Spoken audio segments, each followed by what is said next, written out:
sleep at night, so I just keep writing. I don't need no help, I don't need opinions, so don't waste my time then. I just been living online, my city don't show me no love and that's fine. Fuck local radio stations, I got more plays than all of these rappers combined. I'm going. Hello guys and welcome to Motor Vault. എല്ലാവർക്കും ചാനലിലേക്ക് സ്വാഗതം. അതായത് ഇന്നത്തെ വീഡിയോയിൽ നമ്മൾ ഇടാൻ പോകുന്നത് ഡൊമിനർ 400ൻ്റെ ഒരു റിവ്യൂവും അതുപോലെ തന്നെ മെയിൻ്റെനൻസ് കാര്യങ്ങളൊക്കെയാണ്. അതായത് എൻ്റെ ചാനൽ ഇതുവരെ ആരും സബ്സ്ക്രൈബ് ചെയ്തില്ലെങ്കിൽ എത്രയും പെട്ടെന്ന് സബ്സ്ക്രൈബ് ചെയ്യുക. കാരണം നമ്മൾ ബൈക്കിനെ കുറിച്ചുള്ള A to Z കാര്യങ്ങൾ എല്ലാ ദിവസവും അപ്ലോഡ് ചെയ്യുന്നതായിരിക്കും. അപ്പോൾ നമുക്ക് വീഡിയോയിലേക്ക് കടക്കാം. 2017 വണ്ടി ആദ്യമായിട്ട് ലോഞ്ച് ആകുന്നത്. ഇതിപ്പോൾ 2018 മോഡൽ വേരിയൻ്റാണ് എൻ്റെ ഇരിക്കുന്നത്. ബജാജിൻ്റെ ഏറ്റവും പവറുള്ളൊരു വണ്ടിയാണ്. ബജാജിൻ്റെ ഫ്ലാഗ്ഷിപ്പ് ബൈക്ക് എന്നൊക്കെ വേണമെങ്കിൽ പറയാം. വാല്യൂ ഫോർ മണി എന്നൊക്കെ പറയുന്നത് ഡോമിനർ തന്നെയാണ്. കാരണം 2 ലക്ഷത്തിന് താഴെയുള്ള ഏക 400 സി വണ്ടിയാണെന്ന് തോന്നുന്നു എനിക്കിത്. ഇപ്പോൾ എഞ്ചിൻ CCയിൽ മാത്രം നോക്കി നമുക്ക് വാല്യൂ ഫോർ മണി എന്ന് പറയാൻ പറ്റത്തില്ല. ഇപ്പോൾ പെർഫോമൻസിലായാലും ഫീച്ചേഴ്സിലായാലും എന്തുകൊണ്ട് നമുക്ക് ഡൊമിനർ 400 എന്ന് പറയുന്ന വണ്ടി വാല്യൂ ഫോർ മണി തന്നെയാണ്. ഒരു 200 cc 250 cc വണ്ടികളുടെ വില ഈ വണ്ടിയിൽ വരുന്നുള്ളൂ. ABS വേരിയൻറ്റിന് ഏകദേശം 1,87,000 രൂപ അടുത്ത് കോൺട്രോൾ പ്രൈസ് വരുന്നുള്ളൂ. ഇപ്പോൾ യമഹ ആയാലും ഹോണ്ട ആയാലും ഒരു 400 cc വണ്ടി ഇറക്കിയാൽ ഏകദേശം ഒരു 2 ലക്ഷം രൂപ 3 ലക്ഷം രൂപ എങ്ങും തുറതാകും. ഇപ്പം പെർഫോമൻസിൻ്റെ കാര്യം പറയുകയാണെങ്കിൽ വണ്ടി ടൂറർ കാറ്റഗറിയിലാണ് പെടുന്നത്. ബജാജിൻ്റെ ഭാഷയിൽ പറയുകയാണെങ്കിൽ ഹൈപ്പർ റൈഡിംഗ് എന്നൊക്കെ പറയാം. KTMൻ്റെ 390 എഞ്ചിനിൽ നിന്നും റീട്യൂൺ ചെയ്ത് വന്ന എഞ്ചിനാണ് ഡോമിനർ 400ൽ യൂസ് ചെയ്യുന്നത്. ഇപ്പോൾ KTMൻ്റെ 390 എഞ്ചിനിൽ നിന്ന് വ്യത്യസ്തമാക്കുന്ന ഒരു കാര്യം എന്ന് പറയുന്നത് ബജാജിൻ്റെ തന്നെ പേറ്റൻറ്റ് ടെക്നോളജിയായ DTSA ട്രിപ്പിൾ സ്പാർക്ക് ടെക്നോളജി അവർ ഡോമിനർ 400 എഞ്ചിനിൽ കൊണ്ടുവന്നിട്ടുണ്ട്. 373 cc 4 സ്ട്രോക്ക് ലിക്വിഡ് കൂൾഡ് എഞ്ചിനാണ് ഈ വണ്ടിയിലും വരുന്നത്. ഏകദേശം 35 bhp കരുത്ത് വരുന്നുണ്ട് വണ്ടിക്ക്. അതുപോലെ തന്നെ 35 Nm ടോർക്കും കിട്ടുന്നുണ്ട് വണ്ടിക്ക്. പിന്നെ ബ്രേക്കിങ്ങിൻ്റെ കാര്യം പറയാനാണെങ്കിൽ ബെസ്റ്റ് ഇൻ ക്ലാസ് ബ്രേക്കിംഗ് എന്നൊക്കെ വേണമെങ്കിൽ പറയാം. കാരണം 12 ചാനൽ ABS ആണ് വണ്ടിയിൽ വരുന്നത്. ഫ്രണ്ടിലത്തെ ബ്രേക്ക് എന്ന് പറയുമ്പോൾ 320 mm ഡിസ്ക് ബ്രേക്കാണ് വരുന്നത്. ബാക്കിൽ വരുമ്പോൾ 240 mm ഡിസ്ക് ബ്രേക്കും വരും. പിന്നെ ഈ വർഷത്തെ വേരിയൻറ്റിൽ നമുക്ക് അലോവിയിൽ വരുന്നത് ഗോൾഡൻ കളറാണ്. അതൊരു ബോറായിട്ടാണ് എനിക്ക് തോന്നിയത്.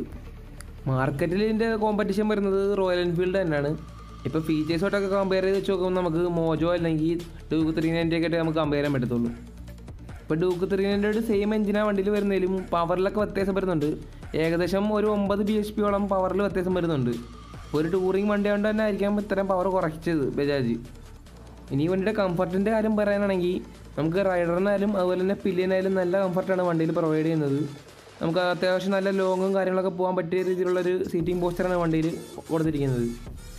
ഇന്ത്യയിലെ ആദ്യത്തെ ഒരു ഫുൾ LED ലാമ്പ് വരുന്നൊരു വണ്ടിയാണ് ഡൊമിനർ 400. ഹെഡ്ലൈറ്റിൻ്റെ കാര്യം പറയുകയാണെങ്കിൽ ഒരു രക്ഷയില്ലാത്ത ഹെഡ്ലാമ്പാണ് വരുന്നത്. ഇപ്പോൾ ഇന്ത്യയിലെ ഒട്ടുമിക്ക വണ്ടി ഈ വണ്ടിയുടെ ഹെഡ്ലൈറ്റോട് കമ്പയർ ചെയ്യാൻ പറ്റത്തില്ല. അത്ര ബ്രൈറ്റ്നെസ് ആയിട്ടുള്ളൊരു ഹെഡ്ലാമ്പാണ് വണ്ടിക്ക് വരുന്നത്. 10 LED ഹെഡ്ലാമ്പാണ് വണ്ടിക്ക് വരുന്നത്. ഇനി സസ്പെൻഷൻ്റെ കാര്യം പറയുകയാണെങ്കിൽ ബാക്കിൽ വരുമ്പോൾ മോണോഷോക്ക് ഗ്യാസ് ചാർജ് സസ്പെൻഷനാണ് വരുന്നത്.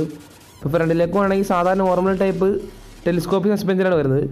ഇപ്പോൾ സസ്പെൻഷൻ്റെ കാര്യത്തിൽ എനിക്ക് വലിയ നെഗറ്റീവ് ഒന്നും പറയാനില്ല. വളരെ നല്ല സസ്പെൻഷനാണ് വണ്ടിക്ക് വരുന്നത്.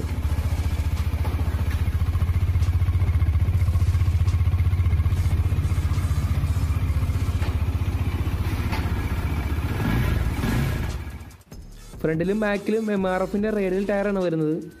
ഇപ്പോൾ 390 ഒക്കെ വെച്ച് കമ്പയർ ചെയ്ത് നോക്കുമ്പോൾ അത്യാവശ്യം നല്ല ഗ്രിപ്പാണ് വണ്ടിക്ക് വരുന്നത്. പിന്നെ ഡൊമിനർ 400ൻ്റെ ഓണേഴ്സിൽ നിന്ന് നമുക്ക് കിട്ടിയൊരു വിവരം എന്ന് പറയുന്നത് ഏകദേശം ബാക്ക് ടയർ ഏകദേശം 14,000 കിലോമീറ്റർ വരെ നമുക്ക് ലൈഫ് കിട്ടും. ഇപ്പം ടയർ റീപ്ലേസിൻ്റെ റേറ്റ് എന്ന് പറയുമ്പോൾ ഏകദേശം 3,500 4,000 രൂപ ആ റേറ്റൊക്കെ വരും.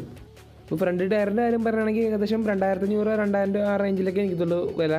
ഇപ്പോൾ ലൈഫിൻ്റെ കാര്യം പറയുകയാണെങ്കിൽ 16,000 കിലോമീറ്റർ വരെ നമുക്ക് ലൈഫ് കിട്ടും. പിന്നെ ഈ വണ്ടിയുടെ വില വരുന്ന പോലെയുള്ള ഈ വണ്ടിയുടെ മെയിൻ്റെനൻസും കാര്യങ്ങളും ഏകദേശം ഒരു 200 cc 250 cc വണ്ടികളുടെ മെയിൻ്റെനൻസും കാര്യങ്ങളും ഈ വണ്ടിയിൽ വരുന്നുള്ളൂ. ഒരു 15,000 കിലോമീറ്റർ ആകുമ്പോൾ തന്നെ നമുക്ക് ചെയിൻ സോക്കറ്റിന് റീപ്ലേസ് ചെയ്യേണ്ടതായിട്ട് വരും. ഏകദേശം 3,000 രൂപ 3,500 ആ റേഞ്ചൊക്കെ ചെയിൻ സോക്കറ്റിൻ്റെ റേറ്റ് വരും. ഒരു 400 cc വണ്ടിക്ക് 1,87,000 രൂപ വരേണ്ട എല്ലാ ഫീച്ചേഴ്സും ഈ വണ്ടിക്ക് വരുന്നുണ്ട്. Slipper clutch, dual channel ABS, fuel injection, liquid cooling, അങ്ങനെ വേണ്ട എല്ലാ ഫീച്ചേഴ്സും ഈ വണ്ടിയിൽ വരുന്നുണ്ട്. ഇപ്പോൾ സ്ലിപ്പർ ക്ലച്ച് വരുന്നതുകൊണ്ട് തന്നെ നമുക്ക് എത്ര സ്പീഡ് വന്നിട്ട് നമുക്ക് ഗിയർ ഡൗൺ ചെയ്താൽ നമുക്ക് വീലൊന്നും ഗിയർ ലോക്ക് ആവത്തില്ല. പിന്നെ ഈ വണ്ടിയുടെ മീറ്റർ കൺസോളിലേക്ക് പറയുകയാണെങ്കിൽ അത്ര വലിയ നല്ലൊരു മീറ്റർ കൺസോളാണെന്ന് എനിക്ക് പറയാൻ കഴിയില്ല. കാരണം കാണാനൊക്കെ നല്ലൊരു ഭംഗിയുണ്ട്. എന്നിരുന്നാലും നമുക്ക് ഇപ്പം നിങ്ങൾക്ക് കാണാൻ ഇവിടെ സാധിക്കും നമുക്ക് ഡേ ലൈറ്റിലൊക്കെ അത്ര വിസിബിലിറ്റി നമുക്ക് കിട്ടുന്നില്ല. അതോടൊപ്പം തന്നെ ഗിയർ പൊസിഷൻ ഇൻഡിക്കേറ്റർ ഇത്രയും പവറുള്ളൊരു വണ്ടിക്ക് വരുന്നില്ല. പിന്നെ അത്യാവശ്യം ഒരു വണ്ടിക്ക് വരേണ്ട മിക്ക കാര്യങ്ങൾ ഈ വണ്ടിയിൽ വരുന്നുണ്ട്. ഇപ്പോൾ ഇതിൽ വരുന്നത് speedometer, odometer, trip metre, fuel gauge, അതുപോലെ തന്നെ ടൈമും വരുന്നുണ്ട്. ഇപ്പോൾ താഴെയായിട്ട് ചെറിയൊരു മീറ്റർ കൂടെ വരുന്നുണ്ട്. അതിനകത്ത് battery indicator, ABS sensor, Bajaj logo, temperature ഇത് വരുന്നുണ്ട്. ഇനി വരും കാല ഡോമിനർ 400ൽ നമുക്ക് തീർച്ചയായിട്ടും ഒരു ഗിയർ പൊസിഷൻ ഇൻഡിക്കേറ്റർ അത്യാവശ്യം തന്നെയാണ്. ബജാജിൻ്റെ എല്ലാ വണ്ടിയിലും വരുന്ന പോലെ തന്നെ ബാക്ക് ലൈറ്റുള്ള സ്വിച്ചസാണ് വണ്ടിക്ക് വരുന്നത്. ഇപ്പോൾ NS അതുപോലെ തന്നെ 220 RS വരുന്ന അതേ സ്വിച്ചസാണ് ഈ വണ്ടിയിലും വരുന്നത്. അത്യാവശ്യം ക്വാളിറ്റി ഉള്ളൊരു കാര്യം തന്നെയാണത്. ഇനി ഈ വണ്ടിയുടെ മൈലേജിൻ്റെ കാര്യം പറയാനാണെങ്കിൽ നിങ്ങളിപ്പോൾ ഒരു ഹെവി ട്രാഫിക്കിൽ അല്ലെങ്കിൽ നിങ്ങളിപ്പം റഷായിട്ട് ഓടിക്കുന്ന ഒരാളാണെങ്കിൽ ഒരു 22-25 മൈലേജ് നിങ്ങൾ പ്രതീക്ഷിച്ചാൽ മതി. അതുപോലെ തന്നെ ഹൈവേയിൽ ഒരു 130-120 സ്പീഡിൽ പോകുന്നവരാണെങ്കിൽ ഒരു 30 മൈലേജ് നിങ്ങൾക്ക് എന്തൊക്കെയാലും കിട്ടും. ഇപ്പം നിങ്ങൾ ഹൈവേ തന്നെ ഒരു എക്കണോമി റേറ്റായ 75-80 ആ ഒരു മൈൽ സ്പീഡിൽ പോകുകയാണെങ്കിൽ നിങ്ങൾക്കൊരു 36 എന്നൊരു നല്ലൊരു മൈലേജ് എന്തൊക്കെയാലും നിങ്ങൾക്ക് കിട്ടും. ഒരു 400 cc വണ്ടി അപേക്ഷിച്ച് എന്തൊക്കെയാലും നല്ല മികച്ചൊരു മൈലേജാണ് ഈ വണ്ടിക്ക് പ്രൊവൈഡ് ചെയ്യുന്നത്. ഒരു 400 cc വണ്ടി എന്നുള്ളൊരു നിലയിൽ ഹീറ്റിങ്ങിൻ്റെ കാര്യത്തിൽ വളരെ പക്കാണ് വണ്ടി. ഇപ്പം ഡ്യൂക്ക് 300 വെച്ച് കമ്പയർ ചെയ്ത് നോക്കുമ്പം വണ്ടിക്ക് ഒട്ടും ഹീറ്റിംഗ് ഇല്ല. ഇനി വണ്ടിയുടെ വൈബ്രേഷൻ്റെ കാര്യം പറയുകയാണെങ്കിൽ നിങ്ങൾക്ക് ഒരു 120 മൈൽ സ്പീഡ് തൊട്ട് നിങ്ങൾക്ക് ചെറിയൊരു വൈബ്രേഷൻ കാലിലൊക്കെ ഫീൽ ചെയ്യും. എന്നിരുന്നാലും റോയൽ എൻഫീൽഡിൻ്റെ അത്രയൊന്നും വലിയ വൈബ്രേഷനായിട്ട് എനിക്ക് തോന്നിയില്ല. നിങ്ങളിപ്പോൾ ഒരു മോട്ടീവുകളുടെ ഫുള്ളി സിന്തറ്റിക് പോലും മേടിച്ച് ചോദിച്ചാൽ തീരാവുന്ന പ്രശ്നമുള്ളത്. ഫസ്റ്റ് സർവീസ് ഏകദേശം 5000 കിലോമീറ്റർ ആയിട്ടാണ് വണ്ടിയുടെ സർവീസ് വരുന്നത്. ഏകദേശം 1200-1100 ആ റേഞ്ചൊക്കെ വരും സർവീസ് കോസ്റ്റ്. പിന്നെ 5000 കിലോമീറ്റർ ആയതുകൊണ്ട് തന്നെ നമുക്ക് പെട്ടെന്നൊന്നും സർവീസ് കോസ്റ്റിനെ പറ്റി നമുക്ക് ഭയപ്പെടേണ്ട ആവശ്യമില്ല. പിന്നെ ഈ വണ്ടിയെക്കുറിച്ച് എനിക്ക് അവസാനമായിട്ട് പറയേണ്ട ഒരു കാര്യം എന്ന് പറയുന്നത്, ഇപ്പോൾ 2 ലക്ഷത്തിന് താഴെ ഒരു പവറുള്ള വണ്ടി ആരെങ്കിലും നോക്കുന്നുണ്ടെങ്കിൽ Dominar 400 നല്ലൊരു ഓപ്ഷനാണ്. നിങ്ങളിപ്പം വിലക്കുറവ് മെയിൻ്റെനൻസ് കുറവെന്ന് വിചാരിച്ച് ഇത്തരം പവർഫുള്ളായിട്ടുള്ളൊരു വണ്ടി ബിഗിനേഴ്സ് യൂസ് ചെയ്യരുത്. നിങ്ങൾക്ക് പോയി വണ്ടി വേണമെന്നുണ്ടെങ്കിൽ ഡ്യൂക്ക് 200 പോവാം. നമ്മുടെ വീഡിയോ ഇവിടെ തീരുവാണ്. അതായത് നമുക്ക് നാളെ മറ്റൊരു വീഡിയോ കണ്ടുമുട്ടാം. എൻ്റെ ചാനൽ ഇതുവരെ ആരും സബ്സ്ക്രൈബ് ചെയ്തില്ലെങ്കിൽ എത്ര പെട്ടെന്ന് സബ്സ്ക്രൈബ് ചെയ്യുക. അതുവരെ ഗുഡ് ബൈ.